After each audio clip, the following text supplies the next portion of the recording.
G'day guys, Lockie O here with another cracking episode of Aussie Wild. This week you're in for a treat as we head out to the Great Dividing Range and find out how it acts as a dispersal barrier to 3 different types of the blue tongue family. We then investigate how different habitat and rock structure affect the morphology of various reptile species in the area, including the diamond python and the Cunningham skink. So strap yourselves in guys, because it's going to be one awesome adventure.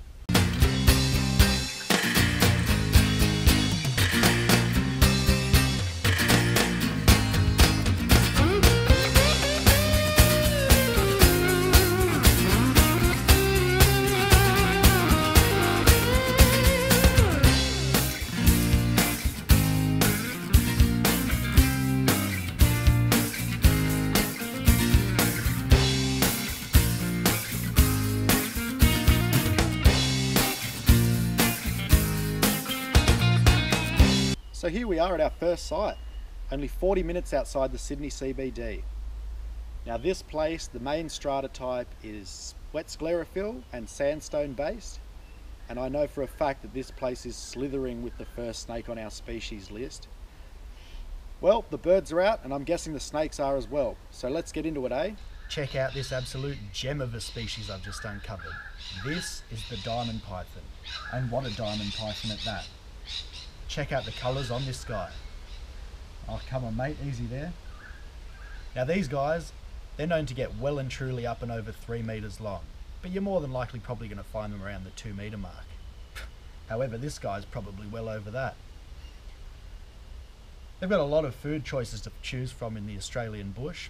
They'll eat your possums, to your reptiles, to your birds, and this guy could probably even take a wallaby if he wanted to. They are an arboreal species, but they're very often found just foraging around on the ground.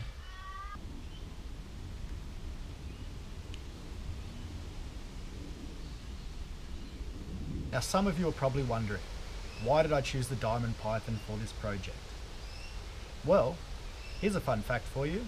The diamond python is the most southerly distributed python species on the face of the earth. Now this means it can survive in cooler temperatures and higher altitudes, available for it in the Blue Mountains and the foothills of the Great Dividing Range. It even needs these cooler temperatures to reproduce, at which time, in breeding season, it will produce a clutch of about 20 to 30 eggs, unlike its cousin of the north, the carpet python, who needs humid, warm temperatures to reproduce. Now, like all other python species, these guys are non-venomous and they kill through constriction. However, unlike a lot of other python species that are quite a bit bitey, these guys are usually quite uninclined to bite and will usually let you go near them. So I'm going to test my luck here so I can show you guys at home a closer look at the size and beauty of this snake. So give me a second while I try and handle him. Easy, buddy. Alright, so he's being quite well behaved, and as you can see, he's an absolutely stunning snake species.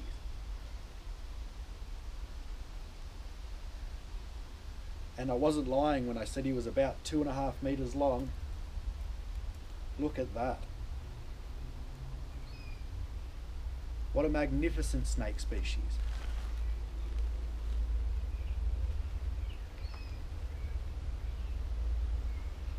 Alright, I think I'm lucky enough for the day and I'm going to let him go.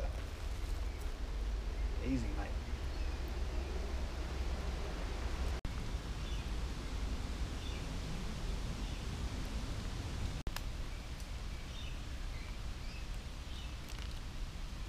I arrived in northern New South Wales in dense subtropical rainforest for our next python species on the list, the coastal carpet python. I explored a range of habitats types within the forest, each as incredible as the last. I discovered pristine waterfalls and incredible creatures, but not what I had in mind.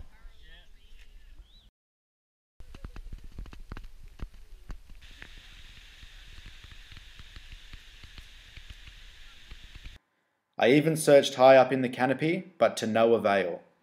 After many hours of searching, even the joeys had called it a day, So we thought we'd have a rest and try our luck tomorrow with our final option for capturing this species. So after searching the forest floor tirelessly yesterday, with no success at all, we've come down to our last option, and that is a dirt road that a colleague of mine has recommended to me, and he reckons it's crawling with snakes. So cross your fingers and your toes, and let's get stuck into it. You absolute little ripper. It's exactly what we're looking for. Far out, what a beauty.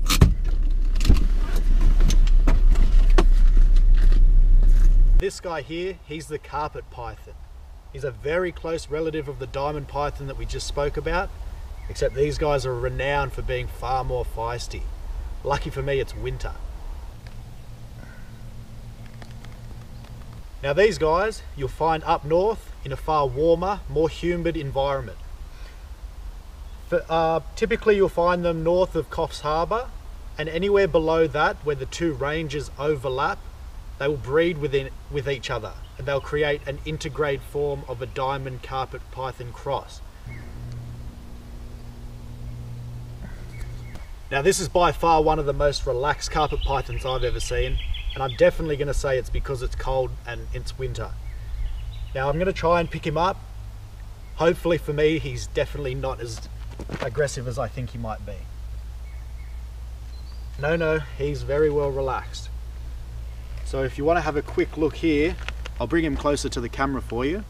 Have a look at the banded pattern on this guy. Whereas in the diamond python, it's more of blotchy colour sort of pattern. Okay, now don't get too close, buddy, because you definitely are an aggressive snake. So, well, easy now. Easy does it. Anyway, I hope you enjoyed the carpet python. A very amazing snake from the north coast of New South Wales.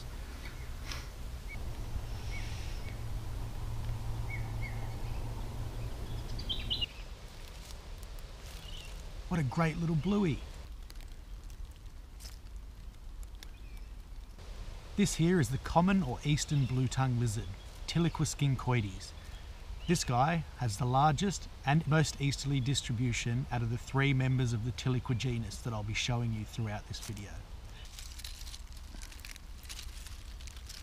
Now the eastern bluey thrives in humid, warm climates, and its northern form grows much larger than its southern counterpart. Could this fast growth rate have something to do with its warmer climate?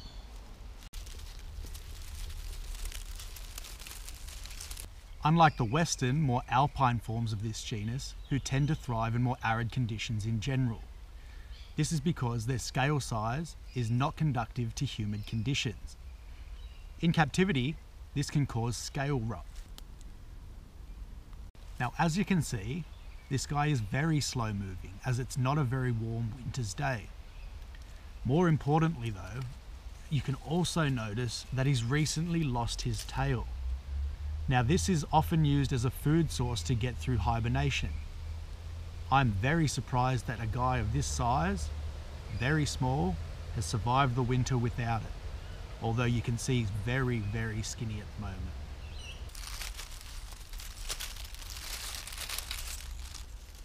The iconic eastern blue-tongued lizard.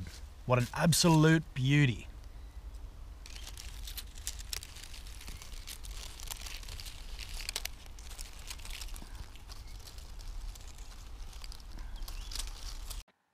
I adventured out of Sydney and made it to the remote alpine woodlands of the Blue Mountains in the hunt for the second member of the Tiliqua genus, the blotched blue-tongue, Tiliqua nigrolitea. The weather was not on our side. Not only was it -2 degrees, it had started snowing. Not a great sign when looking for reptiles. There were burnt out cars and extremely treacherous terrain to cover, making it very difficult to find this species. At times I thought I was driving into another world.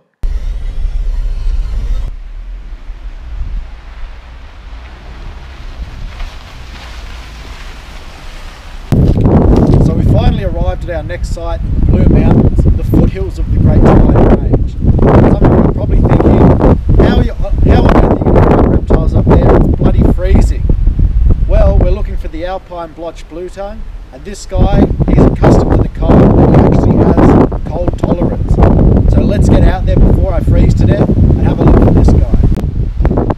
Unfortunately, on this occasion, the conditions were too cold even for this lizard that possesses cold tolerance, and we had to continue on our journey. It was a long and very remote drive into the semi-arid plains west of the Great Dividing Range in hunt for the next, very impressive member of the Tiliqua genus on my list. The scenery changed rapidly, and it wasn't long before we came across this guy sunning himself on the side of the road, the shingleback lizard, Tiliqua rugosa. They appear aggressive, however this is just a defensive display where it will open its mouth, hiss, and extend its large blue tongue to ward off possible threats. These lizards prefer warmer, drier climates west of the Great Dividing Range and do not occur naturally on the coast. As mentioned earlier, their relative large scale size does not succeed in humid conditions and will often get scale rot when kept in captivity in humid areas. Interestingly, shinglebacks give birth to 2 to 3 fully developed offspring between December and April, which are ready to take care of themselves within a few days. Shinglebacks live alone for most of the year. However, around September, they reunite as monogamous pairs, which they will breed with for many years. If there is a dead shingleback on the side of the road, it is not uncommon to see its partner mourning its death for days on end. Out of all members of the Tiliqua genus, I believe that the Great Dividing Range may well act as a dispersal barrier to this species. I've just come across this Cunningham skink hibernating in this shed on a local farm in the heart of the Great Dividing Range. These guys have keeled scales and their coloration varies throughout their range, from almost black in the south to a copper colour in the north. Although to the untrained eye they look quite similar to a blue tongue, they actually belong to a separate genus, a Gurnia. They are more of a generalist species of the Great Dividing Range, inhabiting both the eastern and western sides. They inhabit sclerophyll forests and woodlands. As long as there are rocky outcrops which they can hide, they are not picky with rock type and are most commonly found hiding in the cracks of sandstone and granite. Although they are found in many areas of the Great Dividing Range, I do not believe it acts as a dispersal barrier to their distribution, as they can be found on the east and as far west as South Australia in the Mount Lofty ranges. Next time you're in the bush, enjoy your wildlife and don't be scared of it, because it's really not that scary. In saying that, probably leave your snakes alone. Have a good one. What a beauty.